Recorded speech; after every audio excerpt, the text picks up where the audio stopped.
Hey, this is C&D channel. I'm Chris. This is Dave, and this is MMA for you. We're going to be doing our predictions for the Ultimate Fighter live finale, which is going to happen on June 1st on FX, with some of the prelims being on Fuel and Facebook.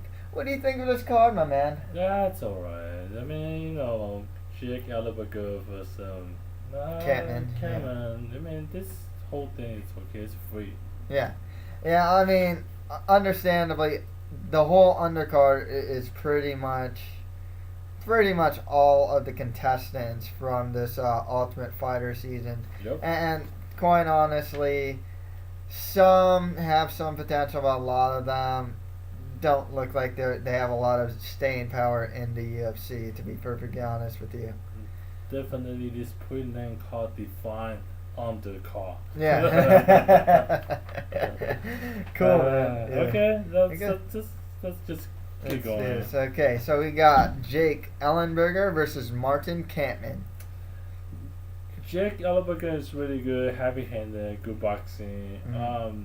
I going with the Martin just because good technique, Mhm. tricky boxing. I mean, he is well-rounded all Yeah. around. I mean, I think he's underrated on grappling. Oh yeah, man, for sure. He has a good show, but people just doesn't think he's that good. I don't know.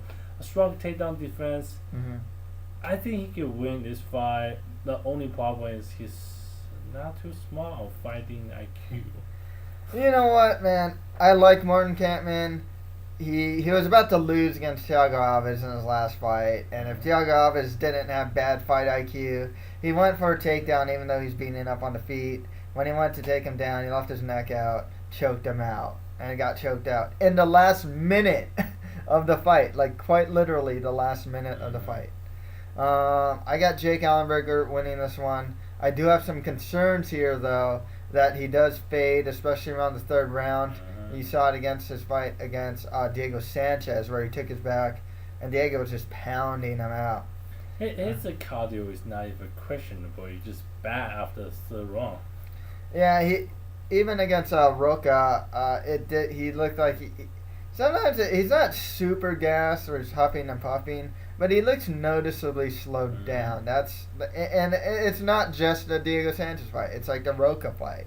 You know, you saw that too. You know, and that wasn't even like a crazy paced fight.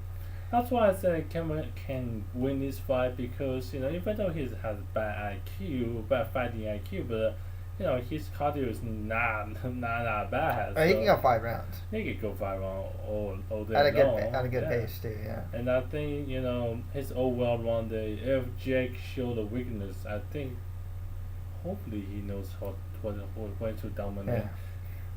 With Jake, it does concern me. I mean, I have him. He has really heavy hands. His boxing's really coming along. I like his knees as well. And he does have strong offensive wrestling. He transitions well from striking to wrestling. I remember one time he had this guy, John Howard, in a tie clinch.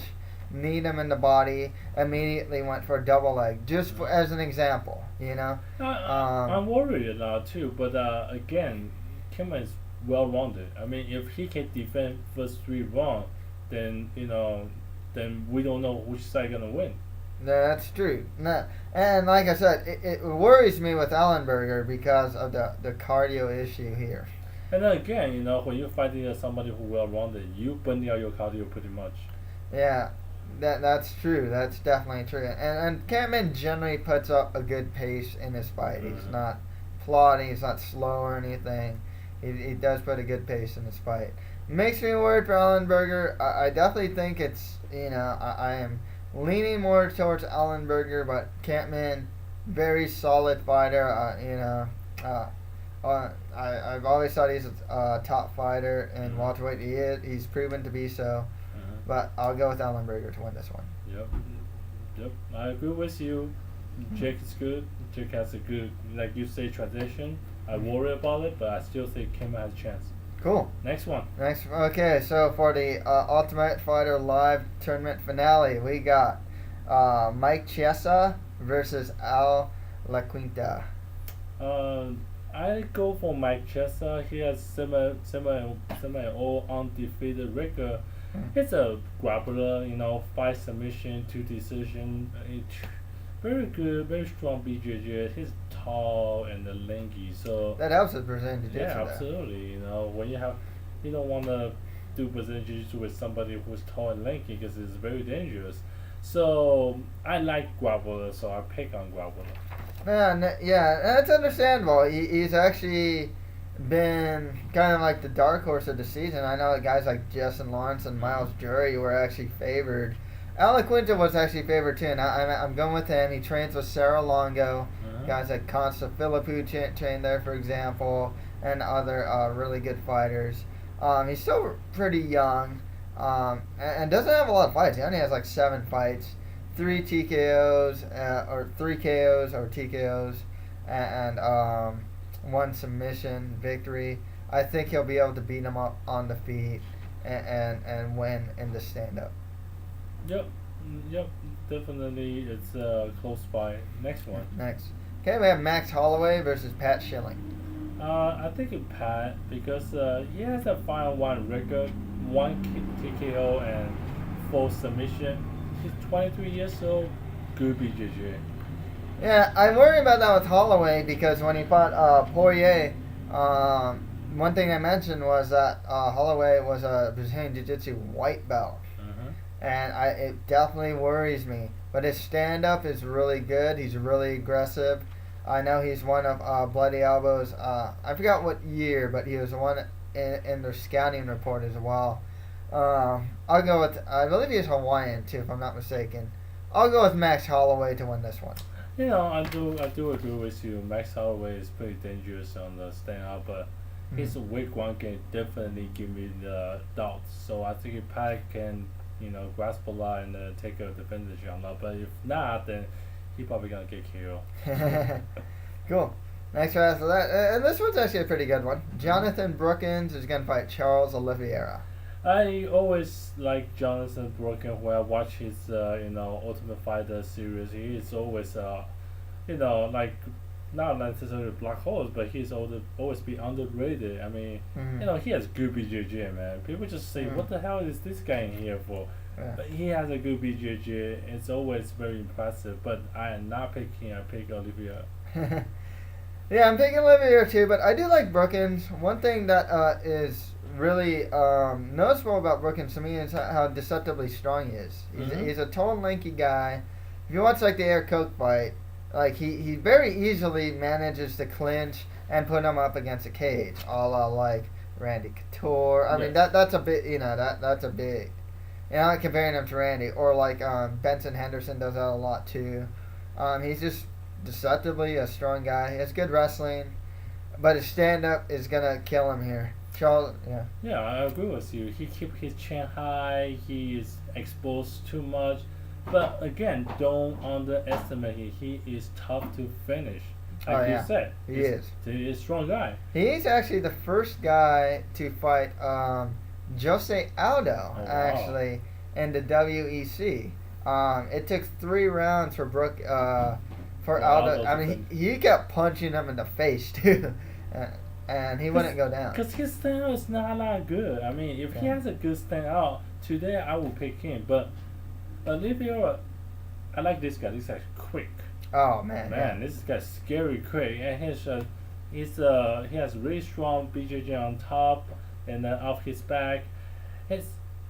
I'm telling you, this guy's dangerous, man. He's good wrestling and good stand out. Yeah, his you got to see some of his wrestling game against Efrain Escudero. This guy is the first guy to beat someone with a calf slicer in the UFC, and it was in his last fight. Well, he's creative for that, on a stand out or on the ground. He's very creative on the ground for sure. But you watch his fight, it's fast paced, it's good stand out, it's good BJJ, good wrestling.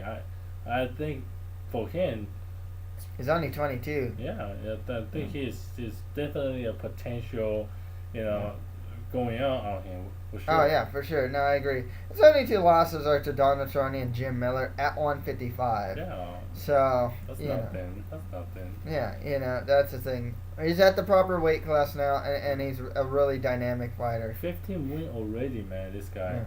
Yeah, exactly. All right, moving forward. Okay. The next fight on the main card and the final fight on the main card is Justin Lawrence versus John Cofer. Oh, Justin, another powerful potential, fighter. 3-0 undefeated record. I mean, I know it's only 3-5, but hey, one submission, 2 decision, good stand up, strong left hook. You don't want to mess. His left hook is good. He took down Cristiano Marcello on the show with that. Don't want to mess with that, man. Mm-hmm. And especially the left hook, okay? With right-handed fighter, sometimes they just didn't expect something like that happen. And he dominated in there for sure.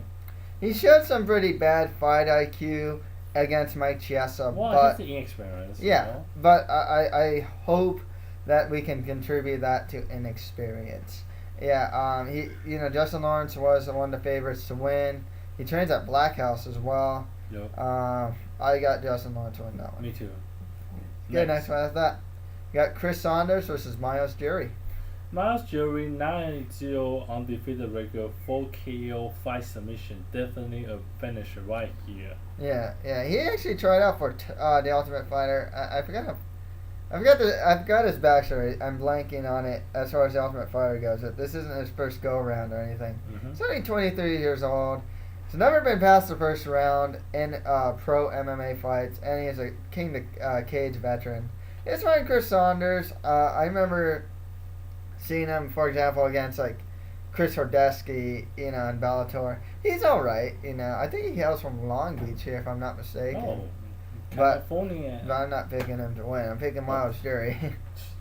You are too, man. I know. So yeah, Myles Jury for the win there. Sure. Okay, next after that, Daron Cruickshank fights Chris Tickle. Let's tickle you. Alright, Chris Tickle, 7-4 records, 5 KO, TKO, 1 submission. 4 loss by submission. I don't really have to worry about that too much. That's exactly what I say. I don't like that, but hey, it doesn't seem like your guy will submit him at all. He has a 5-5 winning streak, very heavy-handed, very weak on the ground game, but I don't think that's even an issue here. I pick him because they're heavy-handed. I think you never want to underestimate the heavy hand, because anything happen in UFC, anything happen in MMA, that is why the MMA is so amazing. Yeah. So, yeah, I got Cruickshank winning this one. He does. I forgot what organizations he's fought. I won't even go so far as say he fought in Strikeforce. He has a 10-2 record, 6 wins by KO or TKO, 1 sub. He's only 26 and come out for 4-fight win streak. The thing is, if I'm not mistaken, he has like a Taekwondo background, if I'm not mistaken. Yeah, it's been a stand-up fighter. I think I'll go with Cruickshank to win this one. Okay, I'll go with Chris. Okay, next after that, Cristiano Marcello fights Sicilia. I think it's Sam win this fight, 10-1 record, 5 KO, TKO, 4 submissions, 6-5 winning streak. Another finisher. Yeah, I gotta go with Marcello here, but as we saw on the show, his stand-up is quite the liability. That's why I feel, I pick Sam. I understand Marcel is, BJJ, Abu Dhabi, amazing. Mm-hmm. But we will see the show. His stand-out is questionable to the point that, I don't know, man. Too much of a liability for you. I'll go with Marcello, man.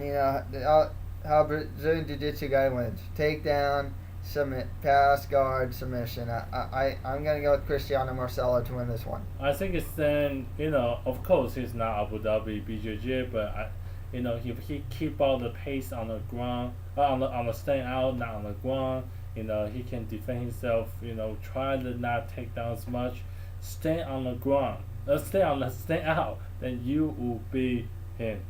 Cool. Well, next after that, John Albert fights Erik Perez. John Albert. You going with the Albert, huh? Not a lot of enthusiasm, but hey, 7-2 record, 4 KO, TKO, 3 submission, 2 loss by submission. All the fights win and loss. I mean, I don't know. I feel like, this guy has something going on. Never been past the second round. Mm-hmm. Well, Well, with the all fights win or lose, I mean, they end in a finish. So whether he's the winner or the loser, it always goes to a finish. I know. That's why I'm picking. I think he has what it takes to finish. Doesn't matter who wins. Mm-hmm. Let's talk about your guy. Yeah, I got Erik Perez here. Trains at Jackson's, coming off a 5-fight win streak. Only 22 years old. 10-4 record. 2 wins by KO or TKO. 6 wins by sub. Especially knowing that he's under the tutelage of Greg Jackson and Mike Wicklejohn, and only 22, I gotta go with Erik Perez to win this one. Okay, let's see. John Alba can make me proud. Yeah, he looked good in his last fight against Ivan Menjivar, but he just faded pretty quick. That's the problem. Yeah. Well, finally then, we have Jeremy Larsen versus Joe Proctor. Joe Proctor. Yeah, I'm going to go with Joe Proctor too. He showed some good grappling and Brazilian Jiu-Jitsu on the show. Yeah, 3-fighting winning streak. Yeah, I'll just go with him. Yeah, alright, let's quickly recap this then. Okay, Jake Ellenberger versus Martin Kampmann. You got Jake, I got Kampmann. Okay, Mike Chiesa versus Iaquinta. I got Mike. I got Al. Okay, Max Holloway versus Pat Schilling. Pat. Okay, I got Max. Okay, and Jonathan Brookins fights Charles Oliveira. Oliveira. Yep, Oliveira there. Okay, and finally on the main card, Justin Lawrence fights John Cofer. Justin Lawrence. Cool. On to the prelims. Myles fights Chris Saunders. Yep, Myles Jury. Okay, Daron Cruickshank fights Chris Tickle. That's Tickle. I got Daron Cruickshank. Okay, Cristiano Marcello fights Sam Sicilia. Okay, I got Cristiano Marcello. John Albert fights Erik Perez. Okay, I got Erik Perez. And finally, Jeremy Larsen fights Joe Proctor. Okay, Joe Proctor, man. Yep. So, yeah, that's pretty much it for our predictions for the Ultimate Fighter Live finale. If you have any comments, just leave them below. Any final words, Dave? Nothing much, but thank you for you paying attention to our prediction, and we will see you again, right? Cool, yep. Yeah, that's pretty much it for MMA for you. Thanks, guys. There's a lot of big UFC bouts coming up. We'll do predictions for 147, 148, 149, all those. Just watch for them. Thanks.